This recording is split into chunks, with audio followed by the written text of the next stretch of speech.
Get started. It's 8:30. So it's almost the end of week five, second lecture of week five. And I want to say a few words about the finite element aspects of the CATIA program. Okay.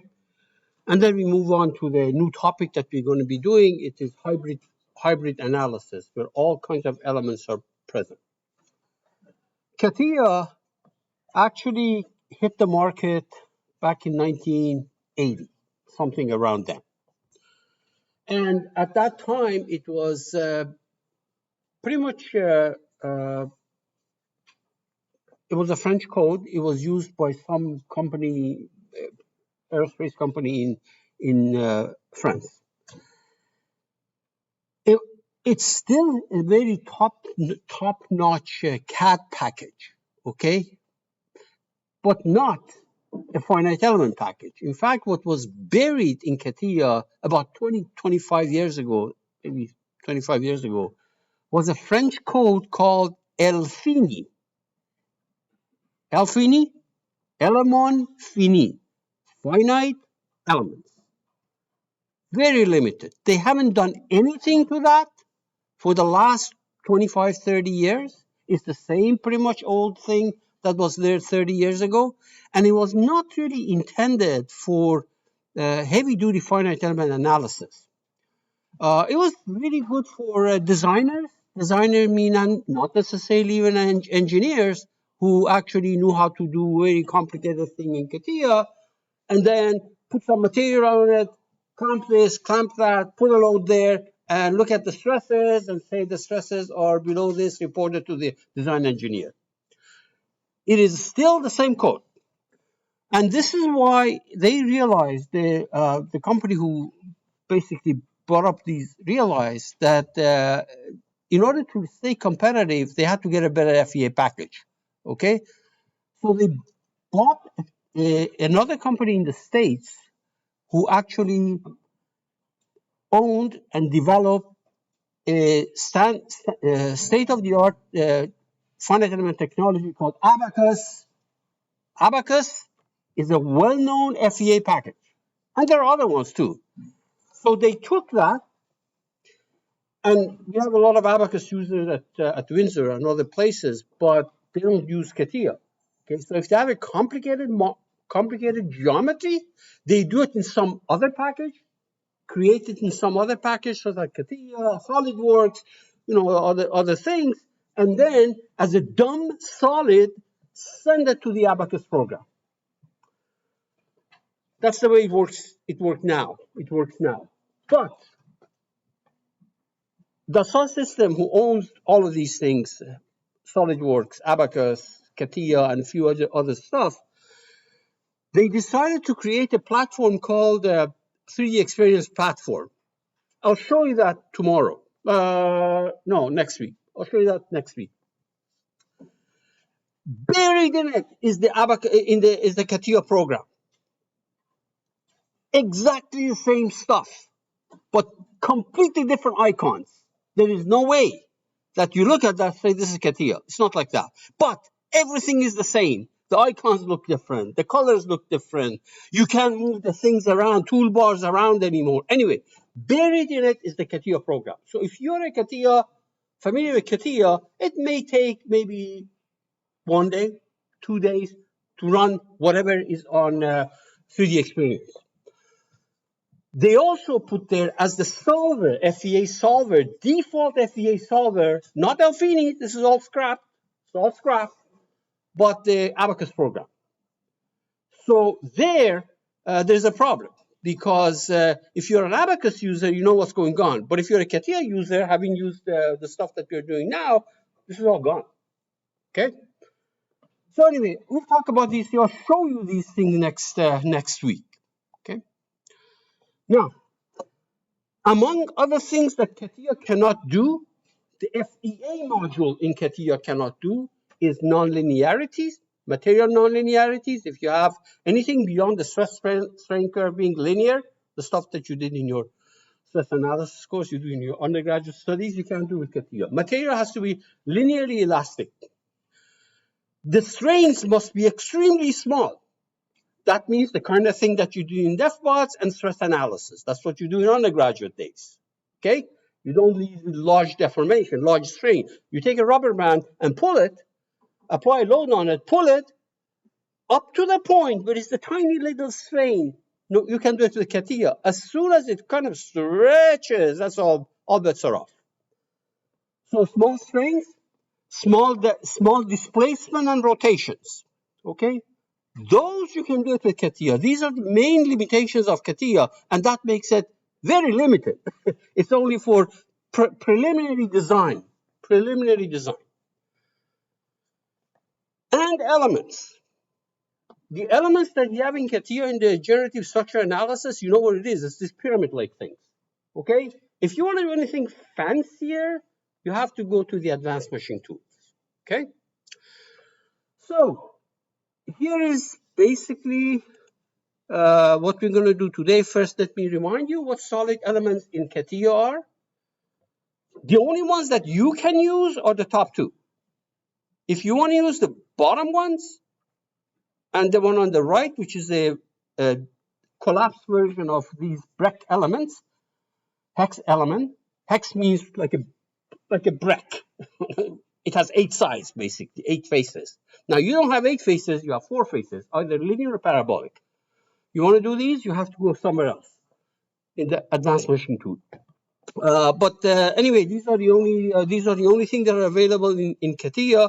We are using only the top two solid elements. Shell elements, again, top 2, easy, we can do that. The bottom 2 I showed you once by taking you to advanced machine tool, okay? You cannot do the bottom 2 in the generative structure analysis that you're used to. You have to go to the advanced machine tool, and I did take you last year, not last year, last week, feels like last year, last week, okay? And beam elements, there we are, okay? Now, we're gonna do as far as the way these things work, we have already done these now. It's all in front of you in one screenshot. Beam elements, let's look at solid elements, irrespective of whether they're those pyramid-like or the Breck-like, Hex-like, same thing. Each node has 3 degrees of freedom, 3 translations, UX, UY, UZ. When you go to shell, next to it, whether it's triangular like that or 4-sided, that you can't do it unless you go to advanced machine tool, each node has 6 degrees of freedom. 3 translations, 3 rotations, okay? When you go to beam elements, next door, that is so easy, simple geometrically that you can do everything that you want with some exceptions in the generative structure analysis. For beams, you never go elsewhere, you have not. Each node has 6 degrees of freedom, just like shells, okay? 3 translation and 3 rotation. And by the way, you might say rotation, where did that come from? Well, when you took stress analysis course of deformable bodies, when you did beams, rotations were actually there, okay?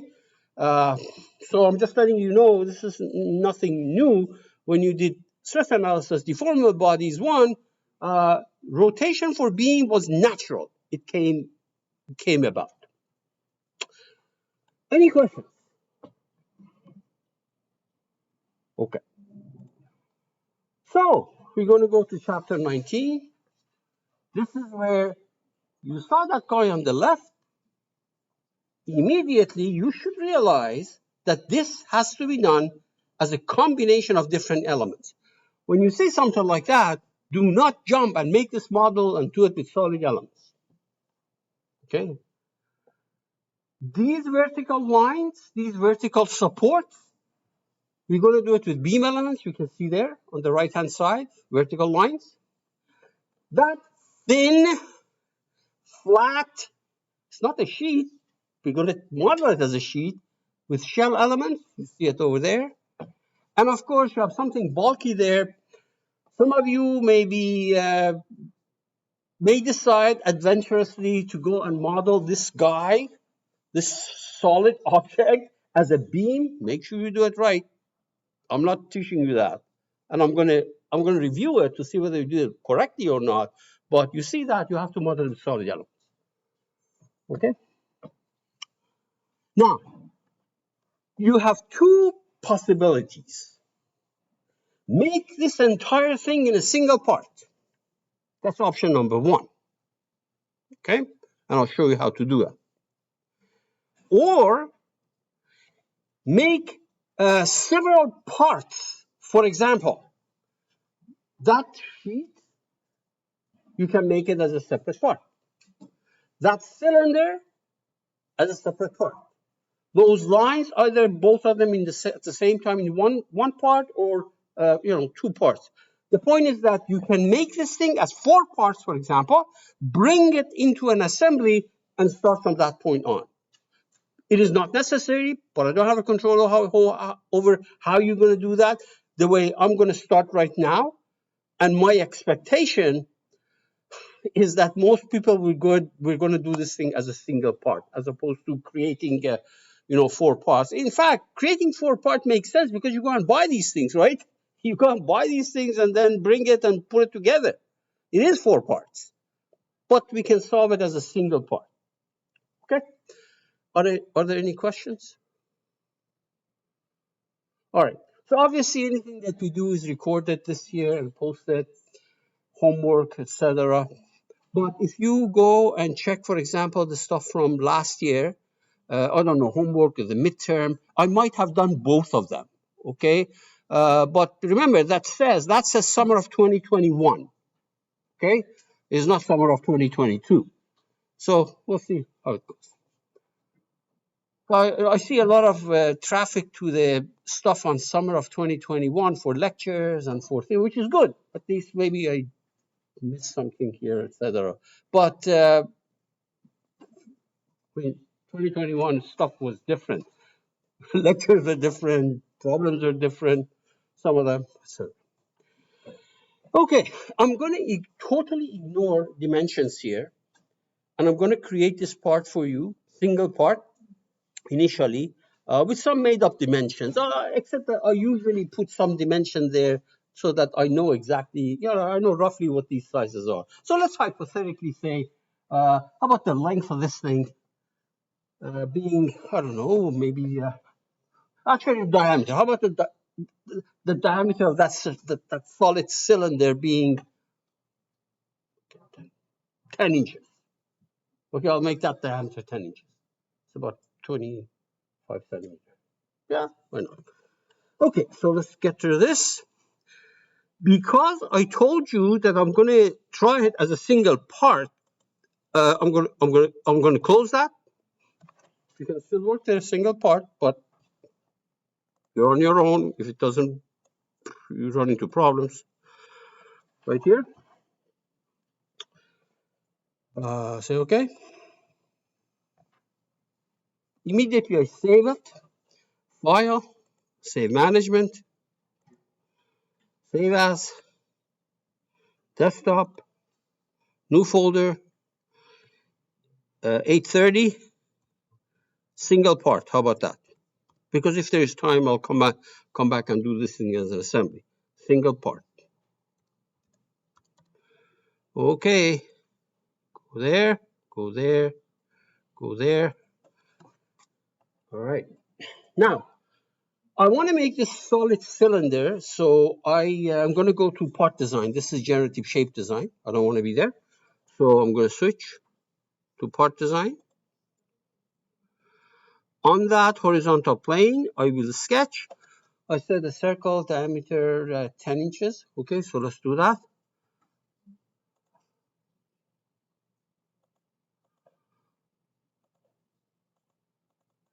Radius 5. Okay. Yep. Exit. Exit. Pad it. By the look of that thing, this was probably maybe 15, 20 inches, something like that. Let's put 20, see what happens. Let me see. Yeah, that's good. Looks good. Okay, I'm going to assume everything is made out of the same material. Otherwise, you have to individually put material on these things. Steel, maybe sheet is aluminum, etc. But we're going to make everything the same material. Now we go there. Oops. Well, sorry. Okay. Now I want to create that sheet. Okay. So in the single part, I'm going to switch workbenches. I'm going to go to generative structure analysis, generative shape design, too many names. And on a here's a situation. I wanted to draw that sheet in the middle of the sky, okay, or somewhere in the middle, not at the bottom, not at the top, okay. So what I'm going to do is create a plane somewhere up there, maybe 10 inches above the base, and then draw my sheet over there, okay. So first you draw a plane. These are called reference element. In all software, these things are called point, lines, stuff like that are called reference elements for obvious reasons. Let me move this thing out so you can see the name. Oh, come on. Well, I guess it doesn't come out. Okay, plane. Offset from this bottom plane, 10 inches high, because the whole thing was 20 inches. 10 inches. Oops, 10 inches. There we are. On this, I will sketch that sheet. Okay? So on this plane, I will sketch. Okay, so first thing is, well, if you look at this drawing, it looks something like that. Okay, so the different ways of doing it, let me use a profile to do this so that I can see everything in front of me, like so, like,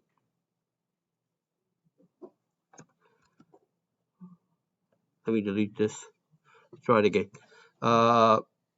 Profile, like so.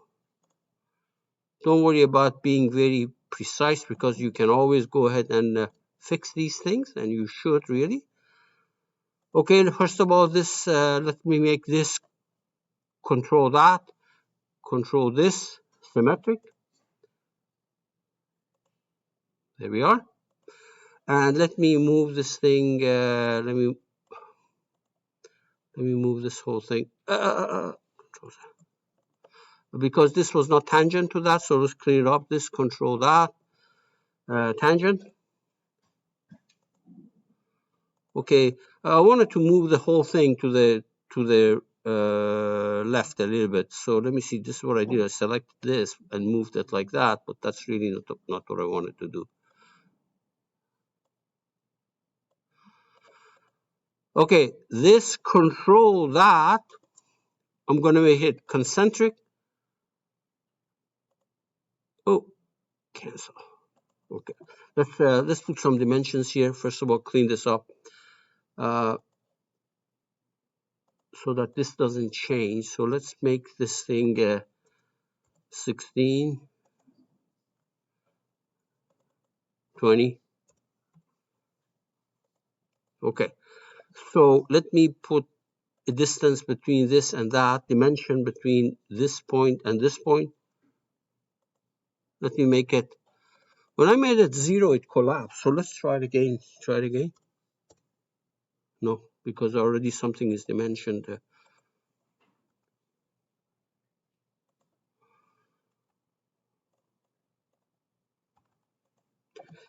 Question, what is this purple? What is this color purple?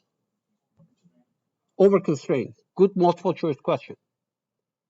You have yellow, you have green, you have purple, you don't have orange, but it makes a good multiple choice question. All right, look, I messed it up big time. So I can clean it. I can clean it up. There is no problem. Or I can just delete that sketch and do another one. It's entirely up to you. You have limited time. Okay? Let me do that. I messed it up. I'm not happy about it, but I'm not going to waste your time and my time. Okay? Do it again. So, profile,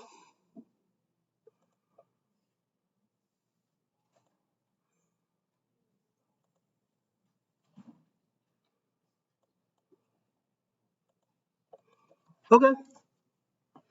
These must be parallel. This one control that one. Control the axis parallel.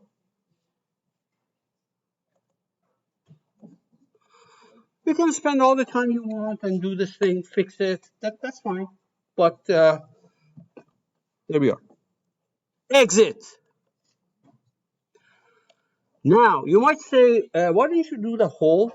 Why don't you project the hole or draw the hole, trying to make an opening there?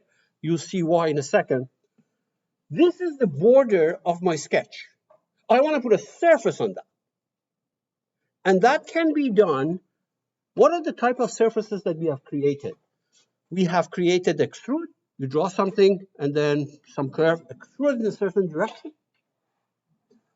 We have done revolve, draw something, revolved it, shafted it.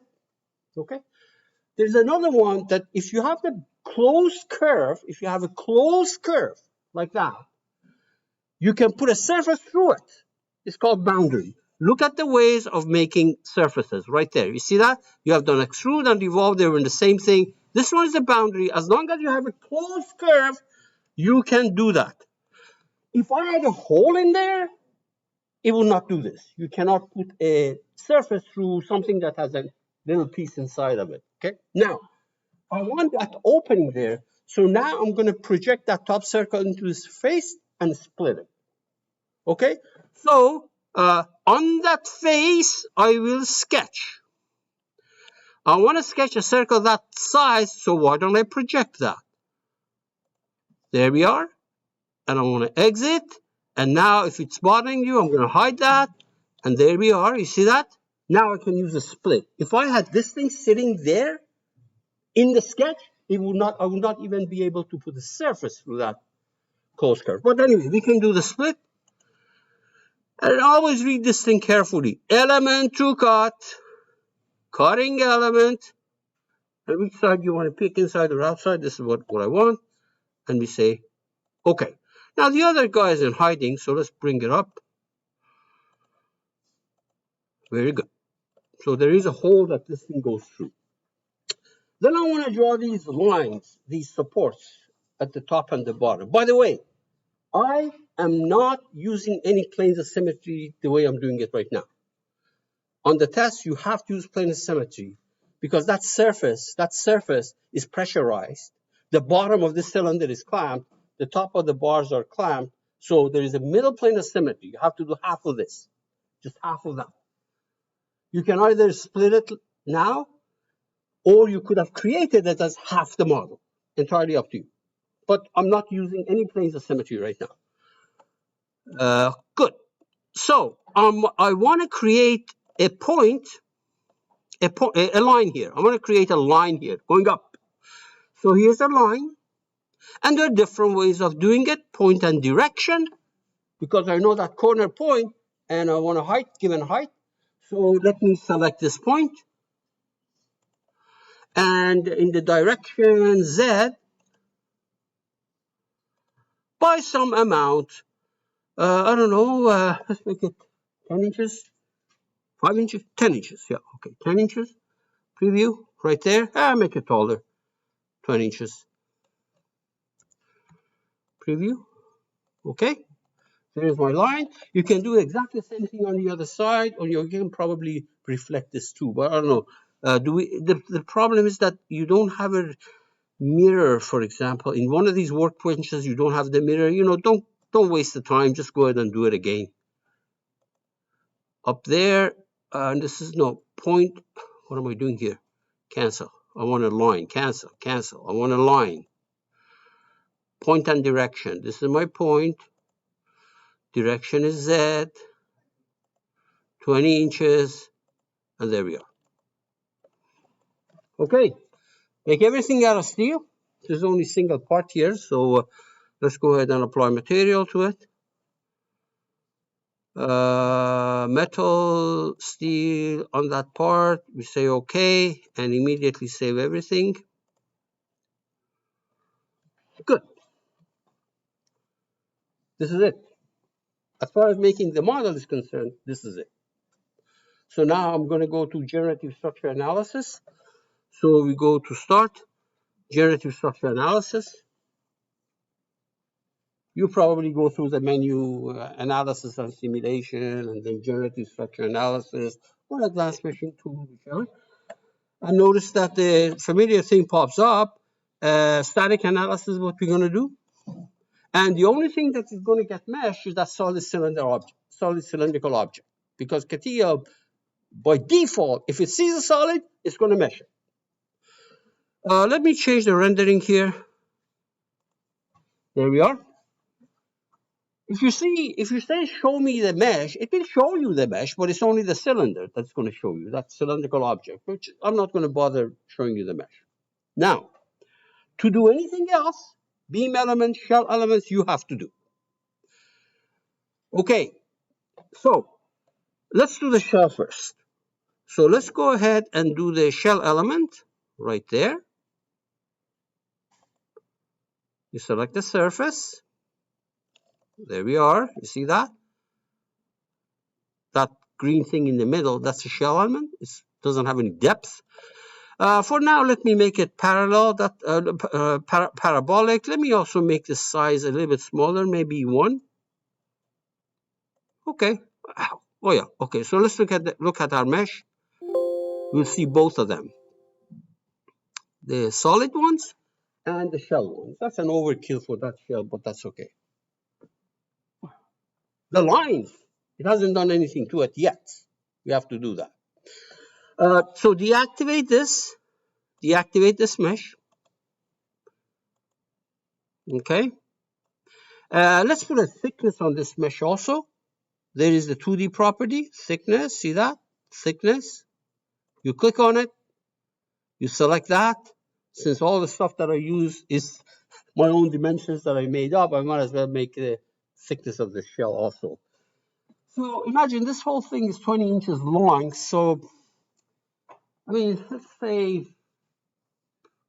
0.1.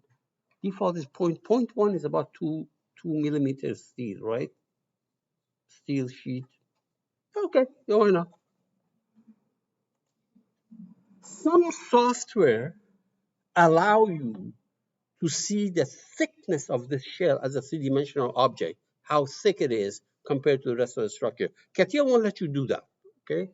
Of course, the new version that I'm going to show you on next week, 3D experience, you can do that, but just leave it the way it is. There's nothing you can do here. Okay, now, so what else is left to do? Mesh the beam element, okay? Now, let's go back to the stuff that we did with beams. When I wanted to model a beam by itself, and we have done it several times, I had two options. One of them was to draw it in a sketch, and then exit the sketch, there will be a line there. The other one was make it a true wireframe, just draw a line in space or something in space. What is the difference between the two when it comes to doing the rest of the problem? If I drew it in sketch, which I didn't here, or if I drew it as a wireframe, a line, I used a line, not in the sketcher, I didn't go to the sketcher. What would the difference be?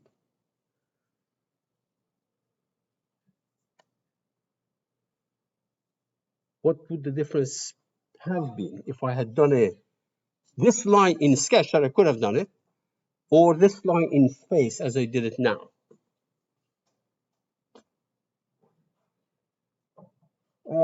If you don't know that step, the difference is that either you can finish the problem or you can't. If you do it in sketch, you must join it. Totally useless, but you must join it. Not so in wireframe. You don't have to join that line. But if you did it in sketch, you had to go join it. Otherwise, you're done. Done for the problem. Pretty much. Can't do the rest of it. I don't have to do that because I drew it in a wireframe.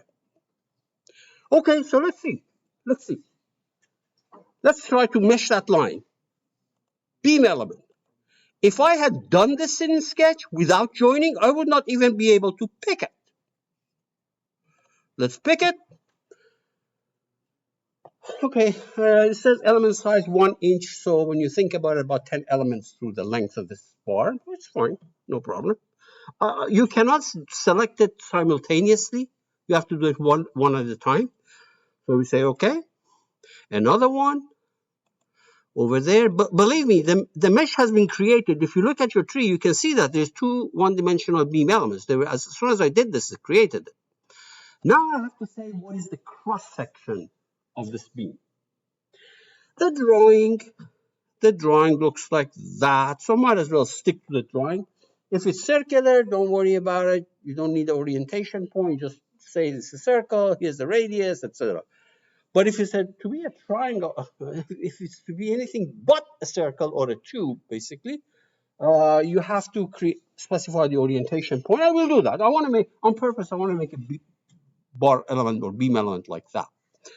So go back here, 1D property, there we are, right there, 1D property. There's no way you can miss this. It says, what is the shape? And remember from 2 weeks ago that I use a cylinder. I don't want it. I want a rectangular beam. And then I have to go say, what is the size of this cross section? Let's make it 0.1 by 0.1, 2 millimeter by 2 millimeter, something like that. So in the y direction is, by the way, you can put 2 millimeter if you want. And you're going to convert it to inches because of my units right there. But I'll put it 0.1. Okay. And 0.1 here. And we say OK. And we select so this one. Again, I don't know, maybe you can do it simultaneously. Let's see that. Oh, no, it won't let you do that simultaneously. One at a time. Orientation point. See, I can't even close this. So the orientation point, I'm doing, I can't remember, am I doing this one or that one? I think I did this and I switched it. Yeah. So for orientation point, I'm going to select, I can't remember what I did. So let's go ahead. Let's go back. Rectangular 0.1 by 0.1. Okay. The support, I'm going to do this one. The orientation point cannot be on this line. Cannot be on this line. It has to be off that line. So why don't I go and select this point? Now, I want to select this point. It won't let me do that. What is your guess? Why is it they won't let me select that point? A sketch is blocking the view. So let me hide the sketch. Not this sketch is probably hiding. Hide it. Hide it. Hide it. There we are. Orientation point.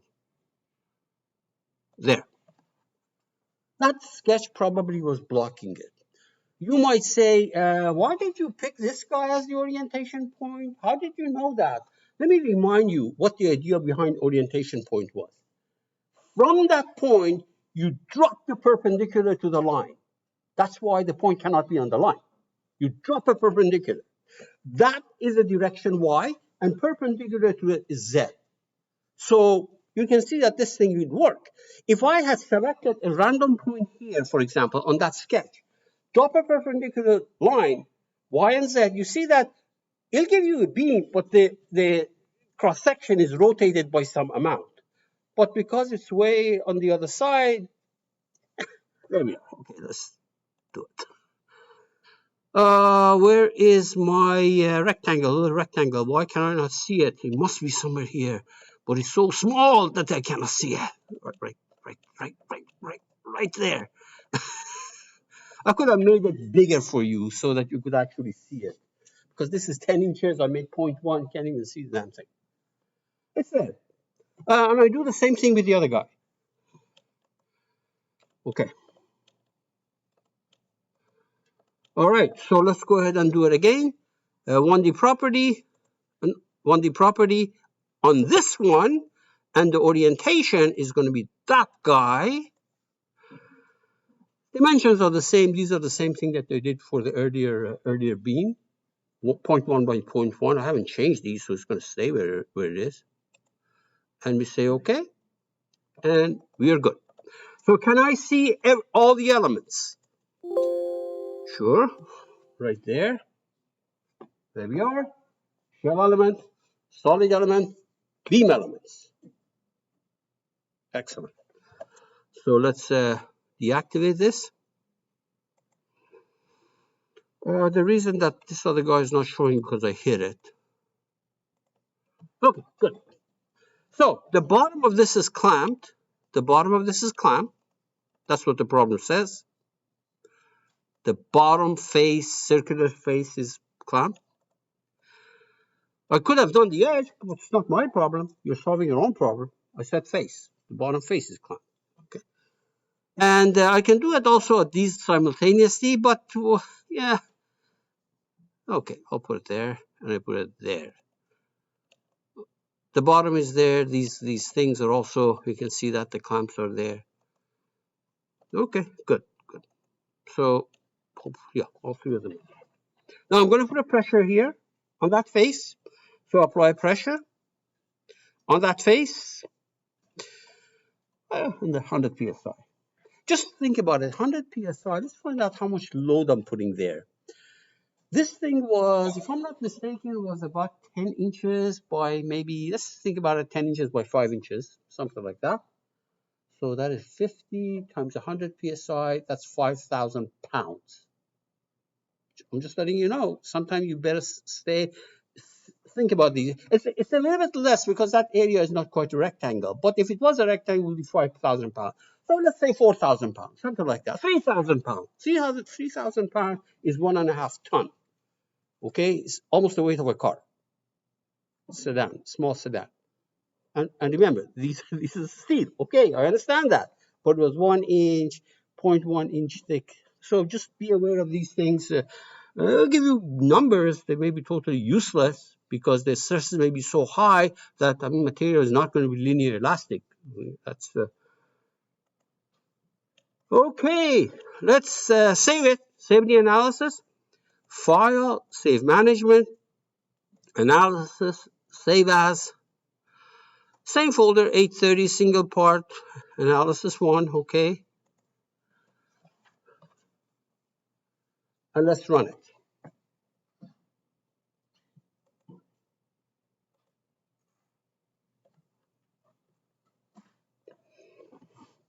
Oh my God, your worst enemy popped up. Can you tell me what the issue may be? I mean, you can interrogate it, of course.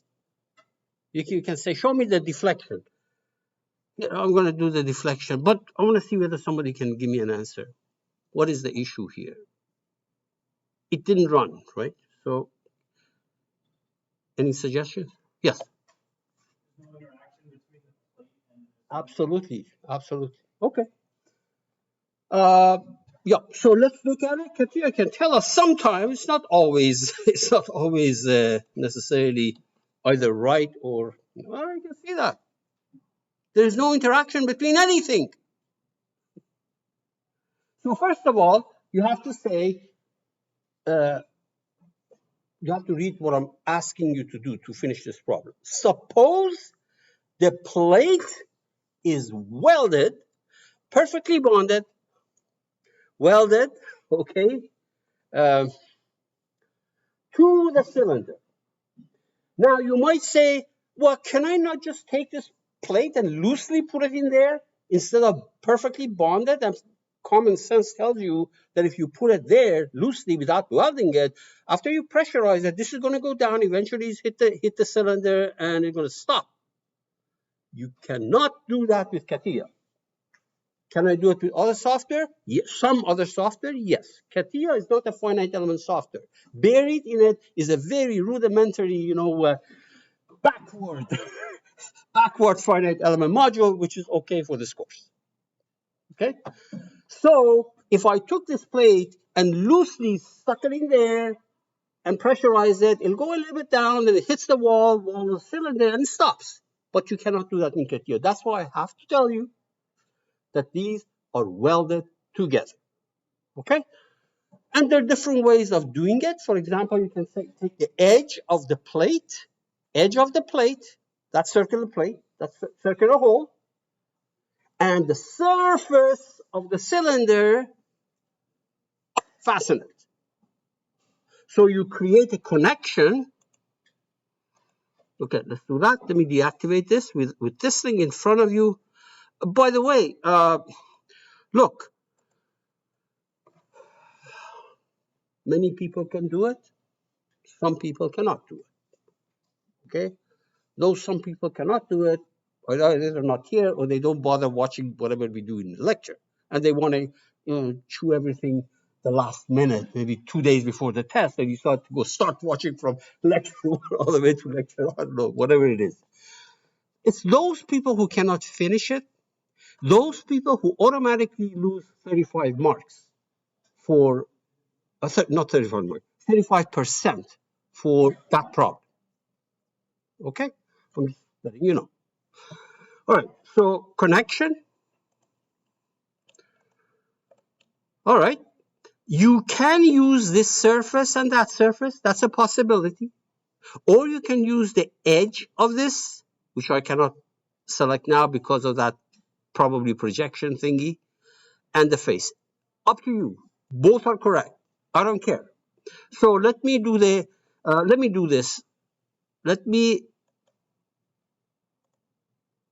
Okay.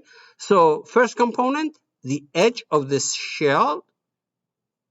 It's easier for me to select the surface of this and then hide it. And then for the second component, select the edge of this. Can I do the surface and the surface instead of the edge? Yes. The numbers are going to be a little bit different, but both are doable. Okay, both are acceptable also.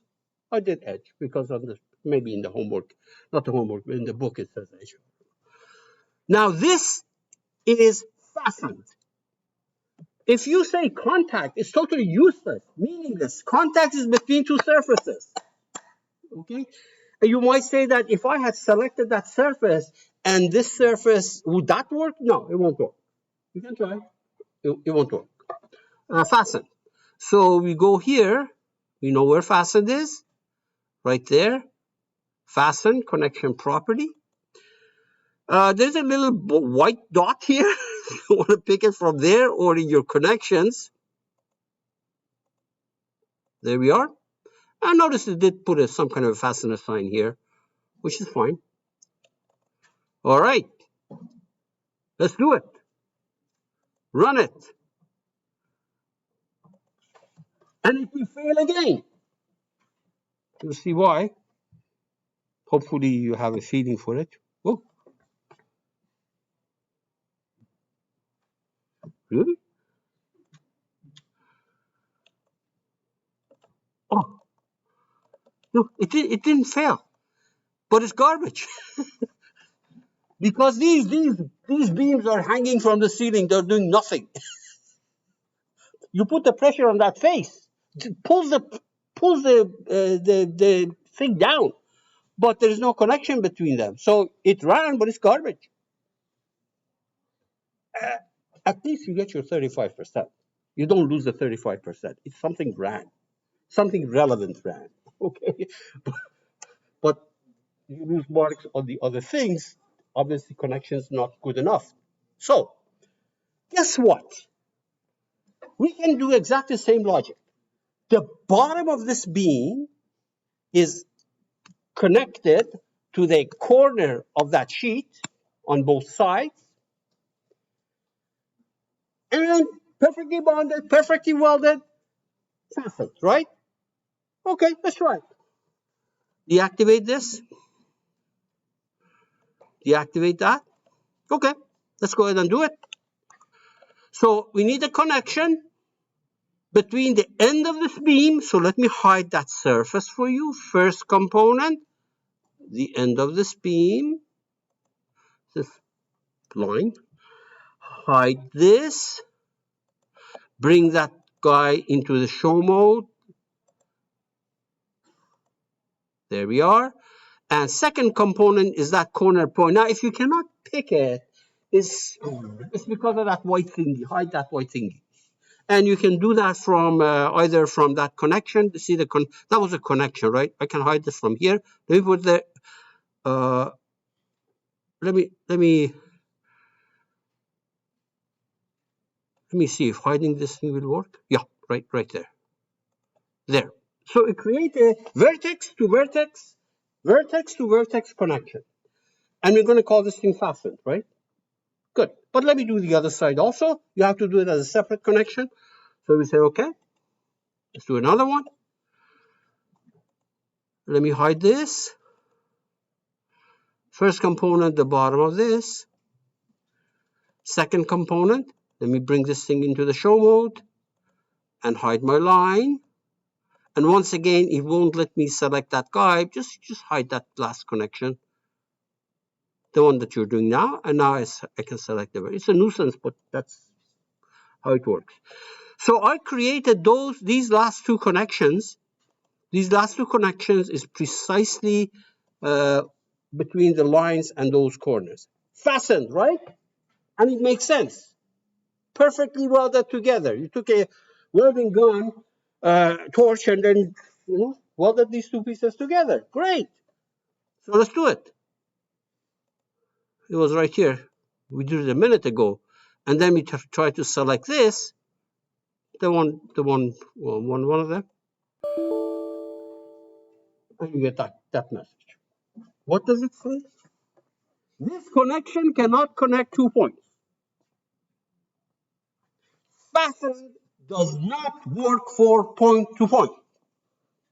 Because think about it. Point to point. You don't have to fasten it. They basically, if it's the same point, it moves together, right? It moves together rigidly. So there is something called rigid connection. Not here. Remember I told you that there are two toolbars here. The first one is face-to-face, and the other one is distance connection. Distance. Remember, there's two of them. We have used numerous times this. All of them we have used except for one. We never use the one for distance connection. And the very first one is rigid. And you select this connection, no problem. You don't see anything fancy there. And another one, another rigid for that guy, no complaint, no complaint. Okay? Point to point, you cannot do fasten. As simple as that. It has to be rigid. Run it. Always pray. Always pray.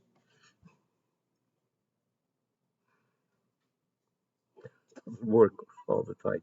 Okay, so that's good. It ran.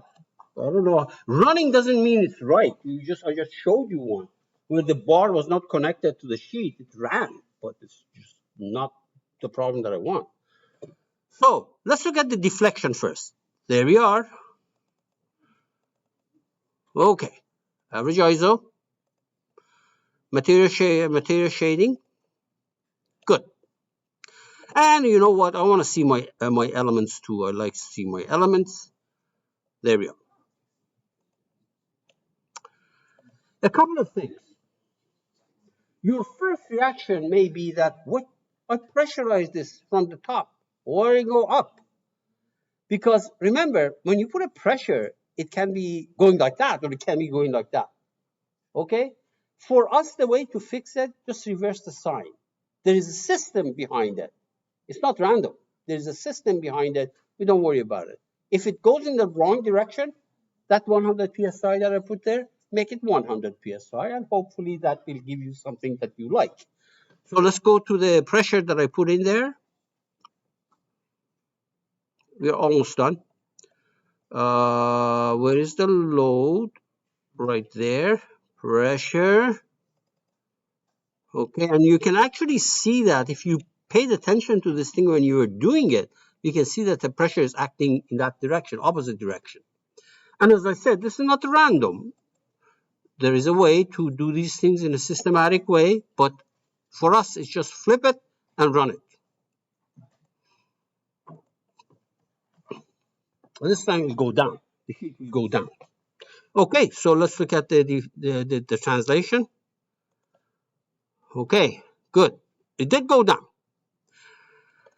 But why is it that it doesn't actually look symmetric? Remember I told you there's a plane of symmetry here? You know, cut halfway between this side and this side, they should look symmetric.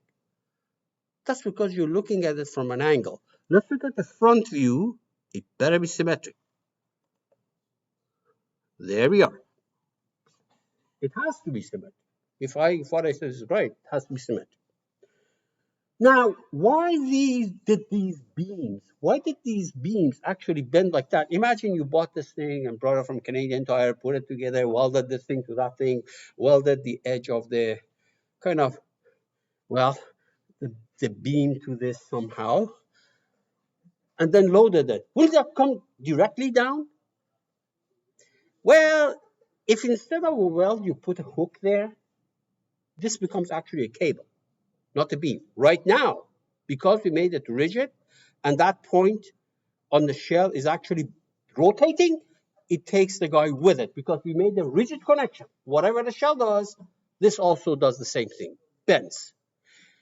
If it is to be strictly cable, if it's to be a cable so it doesn't bend, when I did this rigid connection, there was a checkbox here which says, okay, you're saying these two things move together, but do you want all the degrees of freedom from one to be going to the other one? If it's a cable, I don't want any translations, any rotations to be moving with the shell. Remember, I said that if you get a hook and put the hook in that hole, then it just stretches it. Okay, so do the same thing with the other one. So if you have cables instead of beams, this was beam welded together. Fat objects welded together. Of course, you know, it's going to bend. The beam is going to weld. But now we're making it cable, and let's run it and look at the view from the front.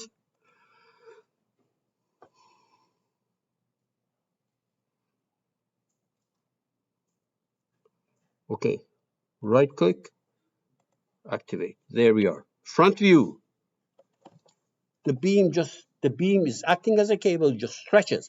And if you say, well, why is it not actually changing color, the beam? First of all, garbage, 72 inches. Look at the deflection, 72 inches. You put the weight of a car on that little 5-inch by 10-inch on a sheet, which is 2 millimeter long. So garbage, I understand that. But if you want to see the stretching of the bar or the beam, then don't show all this gigantic deflection that masks that. So just select the beams, for example. Selection, just show me 1D mesh. There we are. Where's the other one? Good. Now you can see color. We could not see color because the deflection of that sheet was 72 inches. There's no way you can see a 0.4-inch deflection of the cable. Okay, so I did not have the time to do this thing with assembly. We'll see how it goes. I may do this thing as an assembly.